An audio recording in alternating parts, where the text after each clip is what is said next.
തിരിച്ചു പോകുന്നവരുണ്ട്. സ്ട്രഗിള് സഹിച്ച് ഇത്രയും വഴി സഞ്ചരിച്ച് വരുന്നുണ്ട് കടലിൽ. ഒരൊറ്റ ട്രിപ്പില് അവരൊന്ന് മനസ്സ് വെച്ച് മുന്നേറി കഴിഞ്ഞാൽ അവർക്ക് ഈ ഒരു അവസ്ഥ മറികടക്കാൻ പറ്റും. അവർക്ക് മുട്ടയിടാൻ പറ്റും, അവരെ കുഞ്ഞുങ്ങളെ ഉത്പാദിപ്പിക്കാനും പറ്റും.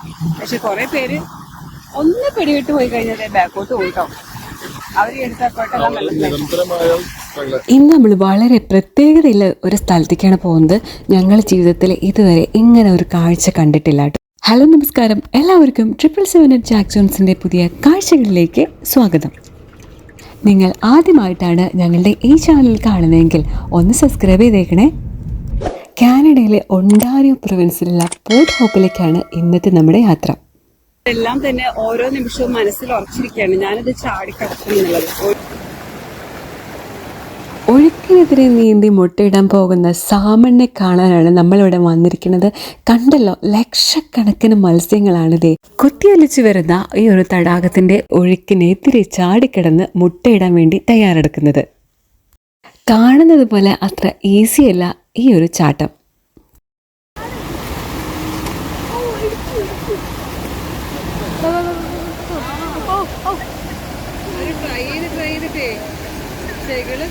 ഓരോ ശ്രമങ്ങളും പരാജയപ്പെട്ടുകൊണ്ടിരിക്കുകയാണെങ്കിലും അടുത്ത ഒരു ചാട്ടത്തിനായിട്ട് കാത്തിരിക്കുന്ന കുറേ പേരെ കണ്ടിവിടെ.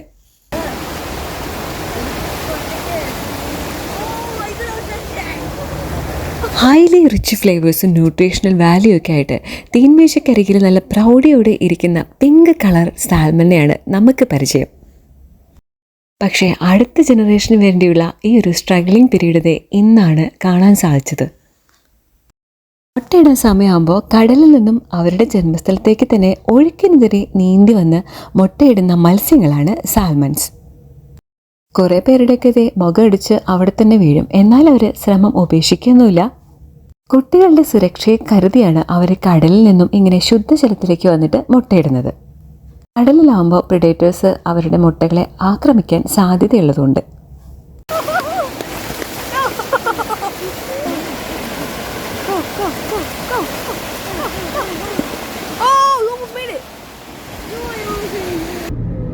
പോർട്ട് ഹോപ്പിലേക്ക് വന്നപ്പോൾ ഈ സാമൻ്റെ ചാട്ടം മാത്രമല്ല, ഞങ്ങൾ പോകുന്ന വഴിയൊക്കെ ഒന്ന് ഈ വീഡിയോയിൽ ഉൾപ്പെടുത്താമെന്ന് കരുതി.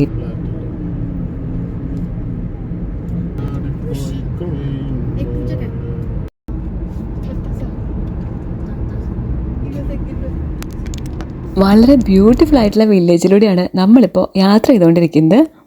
സ്പ്രിംഗ് സീസൺ കഴിഞ്ഞ് ഓട്ടം സീസൺ എത്തുമ്പോഴേക്കും മരങ്ങളുടെ കളറുകളൊക്കെ മാറിത്തുടങ്ങി. പോകുന്ന വഴി കാണുന്ന ഒരു ചോളം ഫാക്ടറിയാണ്.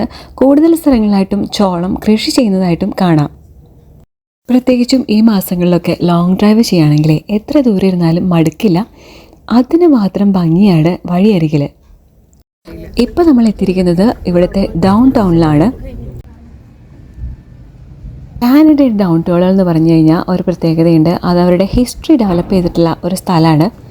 ബ്രിട്ടീഷുകാരുടെയും യൂറോപ്യൻസിൻ്റെയൊക്കെ കുടിയേറ്റ സമയത്ത് വാണിജ്യപരമായി മുൻപന്തിയിലിരുന്ന സ്ഥലങ്ങളാണ് ഈ ഡൗൺ ടൗണുകൾ. അതായത് ഒരു പൗരാണിക വാണിജ്യ കേന്ദ്രം എന്ന് തന്നെ പറയാം. നമുക്കേറെ സുപരിചിതനായ സന്തോഷ് ജോർജ് കുളങ്ങര പറയുന്നത് പോലെ ഈ നാടിൻ്റെ പൗരാണികത വിളിച്ചറിയിക്കുന്ന കലാസംസ്കൃതിയുടെ മാസ്മരികതയിൽ രൂപകൽപ്പന ചെയ്ത വീഥികളിലൂടെ.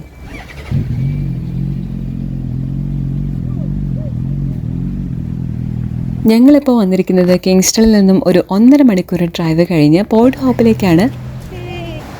ഇവിടെയാണ് കേട്ടോ നമ്മളിപ്പോൾ കണ്ടുകൊണ്ടിരിക്കുന്ന സാൽമൺ ചാടുന്ന സ്ഥലം. ഇവിടെ ഒന്ന് കണ്ടാൽ പെട്ടെന്നൊന്നും മനസ്സിലാവില്ല. ഇത് അടുത്തേക്ക് പോയി നോക്കാം.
അധികം കൃഷി വെള്ളത്തെ എല്ല് വീട്ടാക്കുക.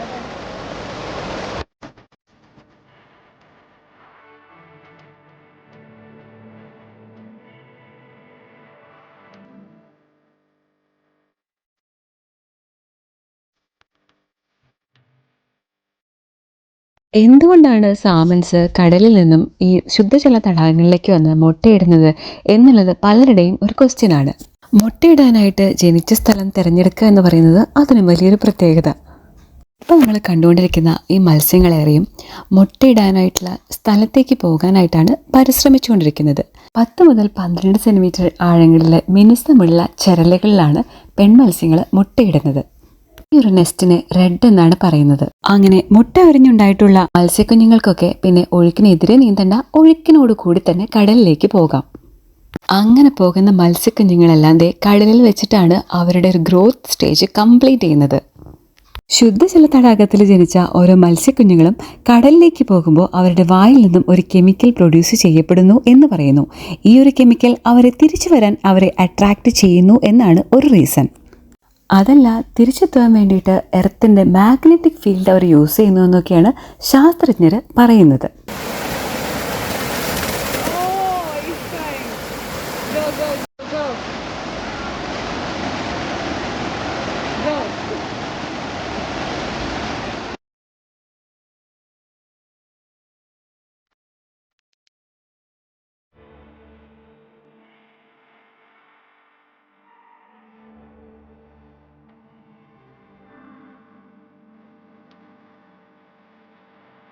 കുറച്ചു നേരം പരിശ്രമിച്ചു കഴിഞ്ഞാൽ പിന്നെ അവർ ഭയങ്കര ടയേർഡാവട്ടോ. അവരുടെ മുഖമൊക്കെ പൊട്ടി ചെകിളയൊക്കെ പുറത്തു വന്ന മത്സ്യങ്ങളെ ഞങ്ങളവിടെ കണ്ടു.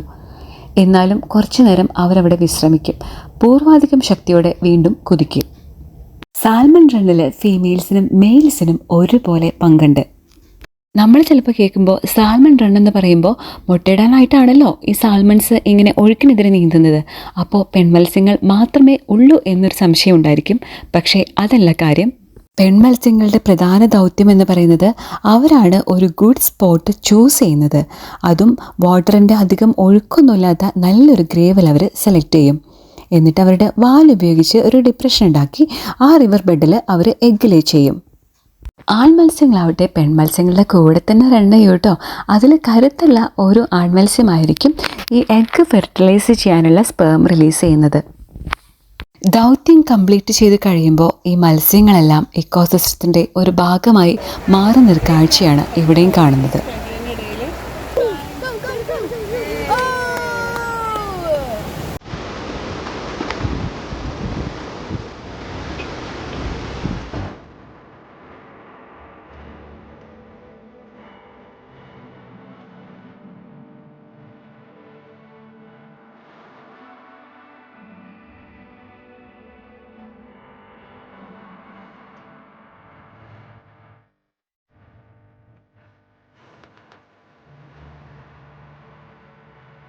ജീവിതത്തിൽ പാഠമാക്കാവുന്ന ഒരുപാട് കാര്യങ്ങളാണ് ഇന്നത്തെ ഒരു യാത്രയിൽ ഞങ്ങൾക്ക് ലഭിച്ചത്. അതും ഈ വീഡിയോയിലൂടെ നിങ്ങൾക്കും. മൂക്കു കുത്തിയിട്ടാണെങ്കിലും ചെകിള പൊട്ടിയിട്ടാണെങ്കിലും ജീവിതത്തിൻ്റെ ലക്ഷ്യങ്ങൾക്കായിട്ട് അശ്രാന്ത പരിശ്രമം നടത്തിക്കൊണ്ടിരിക്കുന്ന ഈ ഒരു സാൽമൻ്റെ കാഴ്ച നമ്മുടെ ജീവിതത്തിൽ നിന്നും മാറിപ്പോകേണ്ടതല്ല എന്ന് തോന്നി. ഇവിടെയുള്ള ഓരോ സാൽമൺസും യോദ്ധാക്കളാണ്. വിജയത്തിൻ്റെ മുന്നോടിയാണല്ലോ പരിശ്രമം. ക്ഷീണിച്ച് അവശരായിരിക്കുന്ന ഈ ഒരവസ്ഥയിൽ ഈ ഒരു ചെറു സ്വാന്തനം അവർക്ക് മുന്നോട്ടുള്ള കുതിപ്പിനായിട്ടുള്ള ചെറിയൊരു എനർജി ബൂസ്റ്റർ. ജീവിതത്തിൽ പരാജയപ്പെട്ടു എന്ന് തോന്നുന്ന അവസ്ഥയിൽ നമ്മൾ കൊടുക്കുന്ന ഈ ഒരു മോട്ടിവേഷൻ ഉണ്ടല്ലോ, അത് മതിയെന്നേ അവർക്ക് അവരുടെ ലക്ഷ്യം നിറവേറ്റാൻ. എല്ലാവരും മുന്നോട്ട് കുതിക്കട്ടെ. സാൽമൺ റണ്ണിന് നമ്മുടെ വക ഒരു ഫ്ലാഗ് ഓഫ്. ഒരു വർഷം തിരിച്ചു വരുന്നുണ്ട്. നെക്സ്റ്റ് വർഷം അവർ തിരിച്ചു വരുന്നുണ്ട്.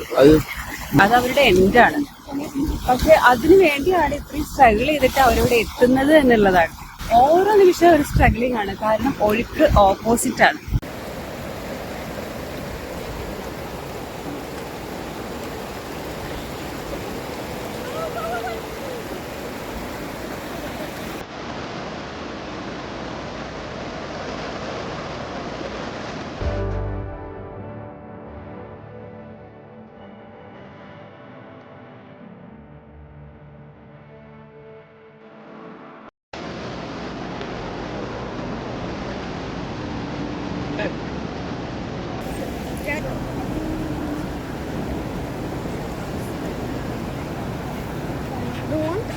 Good boy. Different types of salmons ആണ് നമ്മൾ ഇവിടെ കാണുന്നത്. Atlantic and Pacific salmons. October 14th കൂടി ഈ സാൽമൺ റണ്ണ് ഇവിടെ അവസാനിക്കുകയാണ്. പിന്നെ ഇങ്ങോട്ട് പ്രവേശനമില്ല. ഇവിടെ നമുക്ക് സാൽമനെ പിടിക്കാൻ പറ്റില്ല കേട്ടോ. പിടിക്കാനായിട്ട് നമുക്ക് പ്രത്യേക ലൈസൻസ് വേണം. അതിന് പ്രത്യേക സ്ഥലങ്ങളും ഉണ്ട്. നിങ്ങൾക്ക് ഈ വീഡിയോ ഇഷ്ടപ്പെട്ടാൽ please like, share and comment please. അടുത്ത വീഡിയോയുടെ നോട്ടിഫിക്കേഷനായിട്ട് ആ ബെല്ലൈക്കണും കൂടി ഒന്ന് പ്രസ് ചെയ്തേക്കണേ. So keep watching. തിരിച്ചു വണ്ടിയിലേക്ക് നടക്കുന്ന വഴിക്കാണ് ഒരാൾ ആളുടെ ഫാമിൽ നിന്നും ബാക്കി വന്ന ആപ്പിളുകളൊക്കെ ഫ്രീ ആയിട്ട് കൊടുത്തുകൊണ്ടിരിക്കുകയാണ്. നമ്മളും ആവശ്യത്തിന് ആപ്പിൾ പെറുക്കി.